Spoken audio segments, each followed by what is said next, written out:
So I just finished A Portrait of the Artist as a Young Man by James Joyce. I haven't read any Joyce before. This is my very first one, and I really liked it. I feel like it's the sort of thing that you can reread over and over again. I almost want to study it. There's so much to it that you can really take your time with and really get deep into. It's written as a sort of a stream of consciousness. I've heard it described as at different places, and I think that really suits it. It's not quite linear. It's written almost as if it is inside the mind of someone, where they're recollecting a time, but then they'll jump ahead to a different thing that happened before jumping back to the previous time. And then sometimes they'll sort of go into their imagination, and we'll see things, sort of description of things that they're imagining, and so it's not really happening. And then we'll go back to the narrative that actually did happen.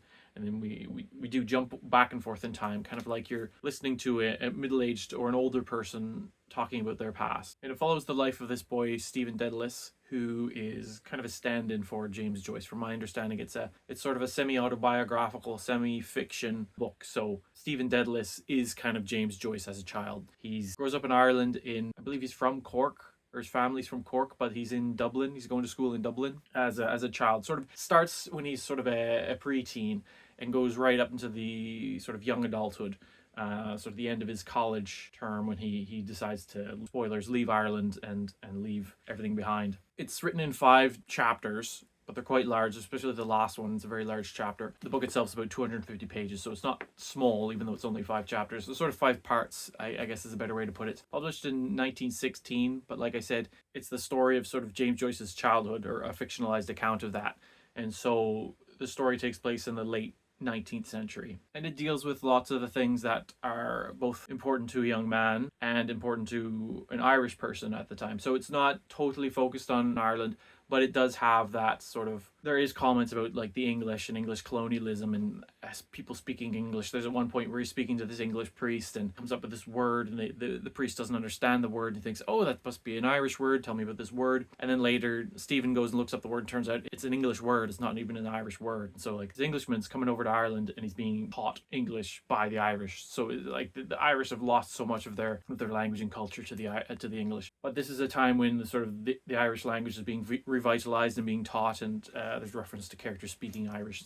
There's never actually any Irish text in the book. There's lots of Latin though, because of course he's going to a Jesuit school, or various Catholic schools, the Brethren. I don't know much about that, but it just made me think that I don't know how many people in the English speaking world that can speak as many languages as someone like the character Stephen Dedalus, where he's learning English and French and Irish and Latin. I think it would just be so neat if you could spend your childhood learning all those different languages at a time when you're more receptive to picking things up and learning new things. Anyways, the first part of the book is him, like I said, as a child going to this school, this all boys school, sort of a boarding school, and he doesn't come from sort of as well-to-do of a family as the rest of the people there, so he's sort of looked down on a bit, but he does quite well for himself. There's this one scene where he breaks his glasses, and because his glasses are broken, the priest or the teacher say you don't have to do your studying because obviously you can't see. It gives him headaches trying to read. But then someone comes in, I think it's a prefect, notices that he's not studying, and so beats him with like the strap, gives him the strap or whatever, corporal punishment. And it's a scene where he finds sort of the courage to go up to the rector and complain about this prefect to him. And the rector's a very kind old man and sort of agrees to talk to the prefect and says this will never happen again. But it's very much sort of a very triumphal, like he did it, he stood up for himself sort of thing. And all the other boys, as soon as he comes down, they're all patting him on the back and asking him what happened and stuff. And it's really neat. Then we get into sort of the adolescent phase. There's like his family goes bankrupt, which again I believe is what happened to James Joyce as well. And so he has to leave the school, but then he gets sort of a scholarship or something to go to this other school, which he goes to sort of as more of his teenage years. And that's when he really gets into sort of things that boys that age get into, really like carnal desires and sexual, I don't want to say misdemeanors, but that's sort of a value judgment. But he gets really into prostitutes and all that stuff and just loses himself to sort of hedonism. And then there's a moment where, because he's constantly being preached to, right? He's in this Catholic school. One of the teachers or the preachers or the priests or whatever give a sermon on hell and damnation. And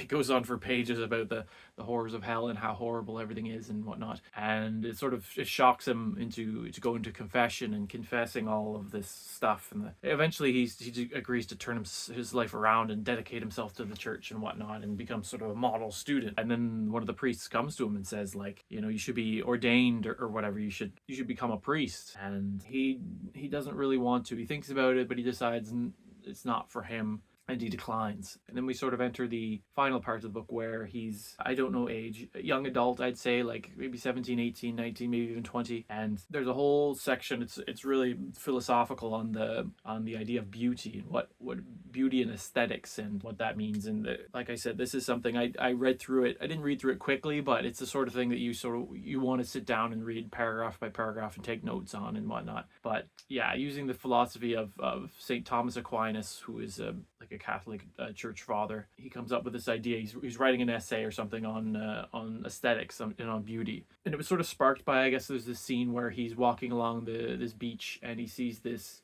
girl or this young woman standing in the, like, wading in the water, and it describes her as it's an instant of beauty, and he recognizes that beauty, and in seeing the beauty of this girl, he wants to find ways to express it or understand it or something, and so that's how he's turned his thoughts to this idea of aesthetics. And it's at this point that he's really fallen away from the church, not back into the sort of the hedonism that he had been in, not like carnal sins and whatnot, but he's sort of become jaded and doesn't really believe anymore. And he has this conversation with a friend of his at the very end of the book where he says, like, he's had big arguments with his mother, who wants him to she's quite religious and whatnot, but he doesn't say that he doesn't believe, but he also says he doesn't not believe. He's sort of he doesn't use the word agnostic, and I don't know if that's anachronistic or improper to attach to him, but it does seem he's very much kind of fed up with the Catholic Church. There's the friend says to him, like, oh, so you're going to be a Protestant, and he says something to the effect of what is it, he says, like, if I'm going to break with something that I don't like but that is logical, I'm not going to jump to something that I don't like but that is illogical, or something. It's really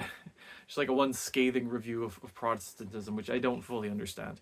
But yeah, he's sort of done with the Catholic Church and with religion and whatnot, and so he sort of plans on leaving Ireland, because he feels like Ireland, even though he seems quite proud of sort of Irish inheritance and being Irish, he feels like it's too restrictive. The Catholic religion has too much of a hold over it, and there's some Irish politics stuff at the start of the book, which, again, something you'd really need to look into the history of, which I don't really know about, like Parnell and whatnot. But he says he's going to leave, which is what James Joyce did. He left and lived in Austria-Hungary, I think, for a time, in Switzerland later. But that's what this character Stephen Dedalus is doing. He says that he's going to leave, and that's kind of the end of the book. And I know that was very short, but there's so much to this book, so much about, like I said, philosophy and about religion and childhood and relations with your parents and relations with others and with, like, girls, and a lot of, like, schoolboy sort of boarding school stuff, a lot of conversations of boys being boys and stuff. And I really enjoyed it. It's the book that I'd like to reread immediately. I'd like to, like I said, really dig into and study. Like, I haven't ever even thought of reading Finnegan's Wake or Ulysses or whatnot, but maybe someday. But I feel like they'd be quite challenging looking at this. This, I wouldn't say is particularly challenging, but it does sort of keep you on your toes when you're reading a section. You're like, wait, is this just sort of a daydream, or is this a dream or an imagination, or is this an event that's actually happening, or is it an event that had happened, or is it an event that is going to happen? And like I said, we're jumping all over the place, and there's one paragraph to the next, you could be in a totally different sort of a scene. But anyways, that is my very quick take on this book by James Joyce. I really enjoyed, Portrait of the Artist as a Young Man.